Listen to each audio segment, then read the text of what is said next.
sucks that I can't go anywhere. It sucks that all the events I was going to run are canceled. It sucks that all the conventions I was going to are canceled. It sucks that I can't see any of my friends that I usually only see once a year at said conventions.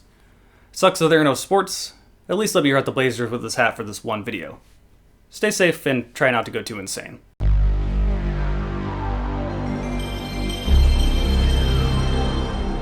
Crysis 3 is an interesting game.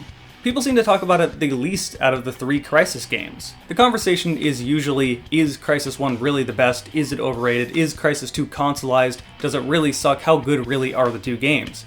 But people just seem to ignore Crysis 3. Hey guys, Jarek here. My experience with Crysis 3 was that I remember the bad more than the good. I didn't remember it being a totally bad game, I just didn't want to play through those bad parts again. And I haven't. The last time I played it was in 2013 when it first came out. So my question for this video is, how good is my memory?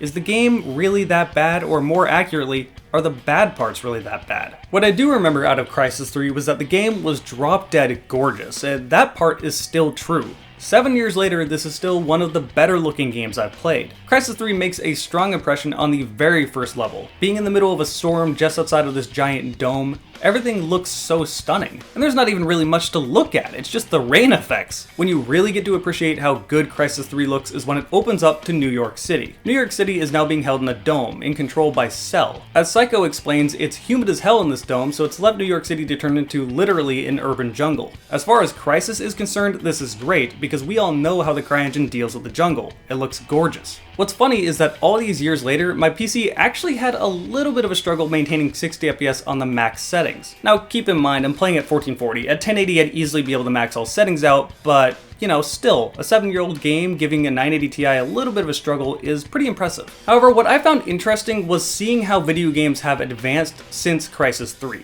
Like, sure, things have improved, the resolution of textures is better nowadays, but for the most part, Crysis 3 holds up with any game that comes out now. Where Crysis 3 doesn't hold up to new games is things like, say, motion capture. Compare the movement in-game to Vortigaunt's on Half-Life Alyx compared to the movement in-game for Psycho, and there's a massive difference. It's interesting to see where the improvements graphically are going to be pushed with games in the future. We've definitely been stepping into diminishing returns for a while now, except when it comes to these things. The little things that keep you in the game, the little things that really add to your immersion. Nonetheless, you can still go back to Crysis 3 today and marvel at how good it looks. You probably even have a computer that can actually run it now, which is nice.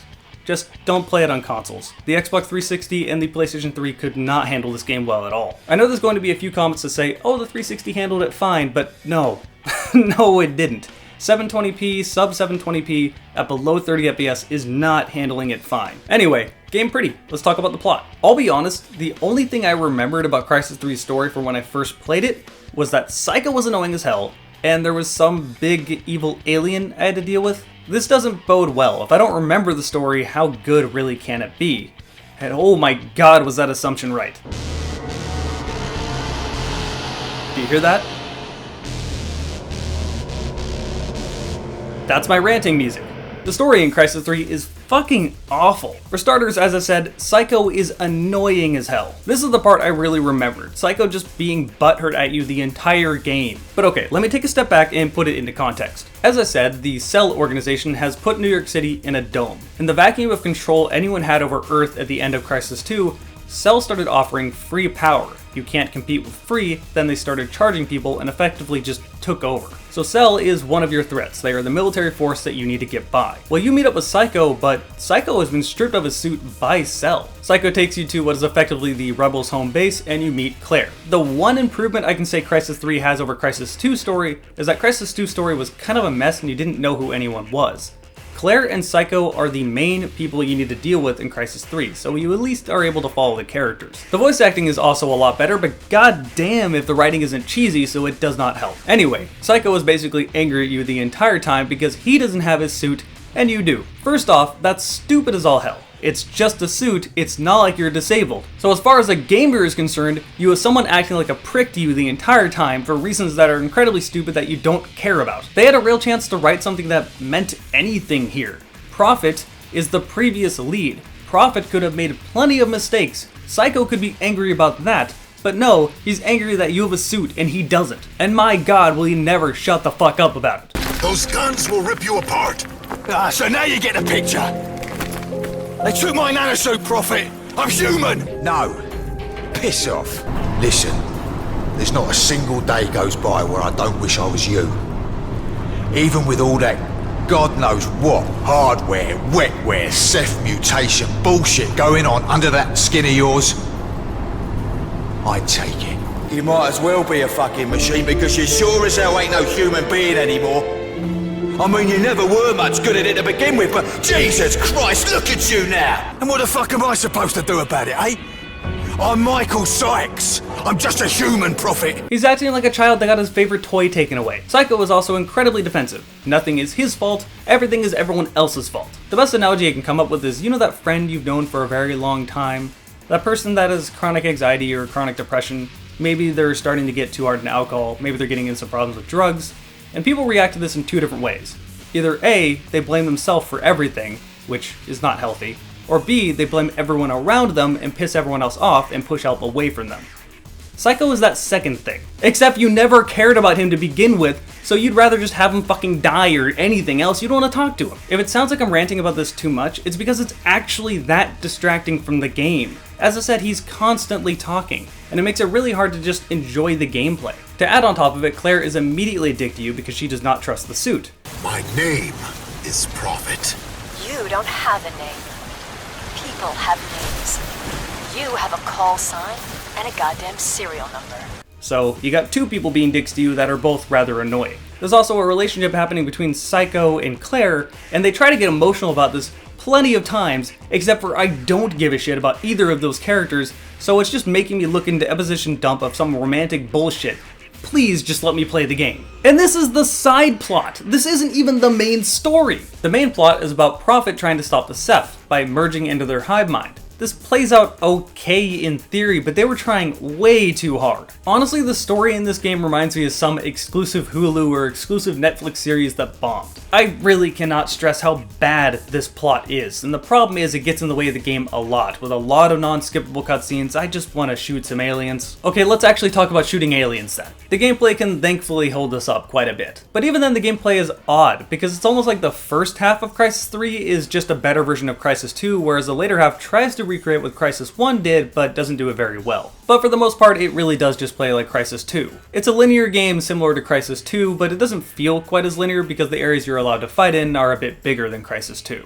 You walk down a linear path, this triggers a cutscene or some amount of dialogue, you walk through the next doorway, it opens up into a multiplayer combat arena where enemies are in different situations, you can choose to stealth it or just go loud, rinse and repeat. The suit controls largely like it did in Crysis 2, however sprinting does not get rid of your suit power now, which is nice. You also still have the suit upgrades, which are mostly just quality of life things, just like they were in Crysis 2. One of the bigger changes is that you get a bow. You may be saying, well, it's just a bow, but honestly this bow can be incredibly overpowered. The reason is because while you're cloaked, if you shoot the bow, it doesn't drain any of your energy or uncloak you. It kills most enemy in the games in one shot as well. Crytek, I'm pretty sure, acknowledged this was really overpowered because they give you pretty limited ammo for it. Yeah, you can go and pick up your arrows after you shoot them, but you're going to inevitably start losing arrows. To be honest, I actually didn't use the bow that much, and the main reason is just because it's a bow, guns are more fun. The guns are mostly the same from Crysis 2, however they feel and sound a bit better with smoother animations. That's something I can never complain about with Crysis 2, is that the guns actually do feel good. In Crysis 3 they feel even better because the enemies are a little less bullet spongy than they were in Crysis 2. Yes, I do read my comments, I know that was one of the bigger complaints people had in my comments. It didn't necessarily bother me in Crysis 2, because all the enemies that were more bullet spongy in Crysis 2 were just tougher variations of other enemies, you know, just like Halo, so I was used to that, but a lot of people complained about it. Point being, the gameplay feels good in Crysis 3. Better than Crysis 2, and it already felt good in Crysis 2. On top of that, they added some new weapons which were awesome, like say the Typhoon. Ceasefire! Ceasefire! Is he... I got him! Over here! Oh. Yes, that's its actual rate of fire, and on top of that, there's an underbarrel attachment that's just a mini Typhoon. Holy fuck, I love this weapon. I love any weapon that just sprays bullets at a ridiculous rate of fire, and that's pretty ridiculous. It's not overpowered because you don't get a ton of ammo for it, or it definitely would be. I think my only complaint about the gunplay is that the Jackal, the fully automatic shotgun, is kind of overpowered, and you get a lot of ammo for it, so you really don't have much reason to use anything but this shotgun. I had the same complaint in Crysis 2, by the way, I just neglected to mention it. The last addition to your arsenal is that you can use the alien weapons sort of whenever you want to now. The only thing about that is you have to kill the aliens in specific ways in order to do this. Like, for example, you have to get a stealth kill, otherwise the aliens just explode and their guns are lost. When these weapons are picked up, they act like the turrets you can carry, except for you're not slow when using them. This means if you want to use anything else, you have to drop the alien weapon. The alien weapons don't have too much ammo, so this isn't really a problem. I'm usually not a big fan of sci-fi weapons in games, because generally developers don't make them sound or feel as strong as they are, but that's not the case in Crysis 3. These weapons are fun to use, they have a lot of base to them, and they definitely have power. They're also diverse and unique. The base sort of quote-unquote assault rifle, if you will, for the aliens is something that does act like a regular assault rifle, or you have a split function mode to turn it into basically a shotgun. And this is where I need to talk about the different types of enemies. Like, sure, there are the human enemies, you know what to expect from these, they don't really do anything that surprise you, but the alien enemies are pretty diverse. You have the regular roaming grunts, which are just the alien versions of the human cell enemies, but you also have some others. There's an alien type that tries to stalk you through the grass and slice you up with a blade. You have a big tank heavy that really reminds you of the hunters from Halo, except for you can use their guns when you kill them. Their guns being sort of a weird sci-fi grenade launcher, if you will. And the last example is my favorite. You have these sort of quadrupedal weird aliens that are just sentient flamethrowers. And yes, you can use their flamethrower, and this is by far the best weapon in the game. It has a larger reservoir of ammo than other alien weapons do, it makes the aliens pop so that you don't have to worry about losing their guns and making them explode, and also it's fire. Fire is fun. As a whole, the weapons are well polished and fun to use, the aliens are diverse enough to be enjoyable to fight, and the maps give you plenty of space to do whatever you want. In some cases, they're as big as they were in Crysis 1. Unfortunately though, this game does not quite excel at that sort of open-ended gameplay. It feels like at about halfway through the game stops trying to be Crysis 2 and starts trying to be Crysis 1, but it's almost like Crytek doesn't even know how to do this anymore. The first part of Crysis 3 is way better than the second part. The overall theme I got with Crysis 3 is that when the game allows you to just fight a bunch of enemies, it was really fun. But when they tried to have some sort of a set piece with an objective, it turned into kind of a tedious mess that was just irritating to play. Okay, I shouldn't say irritating, that might be a bit of an exaggeration, but at best it was boring. And your payoff for doing these objectives was usually just some cutscene about characters you don't care about. Before I tell you my final verdict on Crysis 3, let me tell you something pretty cool about my channel. Only apparently 5.7% of my viewers are under the age of 18. Most are either 18 to 34, so I'm just kind of playing on late 2000s to 2010 nostalgia, I guess. Also, apparently 75% of the people that watch my videos are not subscribed to my channel, and only 14% click the bell. So if you're enjoying all this stuff, be sure to subscribe, click the bell, like, comment, favorite, do all that stuff. It actually genuinely does help me. Okay, so how do I actually feel about Crysis 3? Did my memory hold up? I don't know. Some of the levels in Crysis 3 are the most fun I've had in the entire franchise, and some of them are the worst. It has the highest highs and the lowest lows. My memory did seem to hold up on my reasoning for not playing it again, I just didn't want to play the bad levels. Those are the ones I really remembered, not the fun ones. But playing through it now, the bad levels weren't quite as bad as I remember them being. They were just kind of boring. So I guess Crysis 3 is okay. I see why people talk about it the least now. It doesn't really give you a whole lot to talk about. It's just kind of a good shooter. It's worth playing. I would say the entire Crysis franchise is worth playing, and if you haven't, then you should.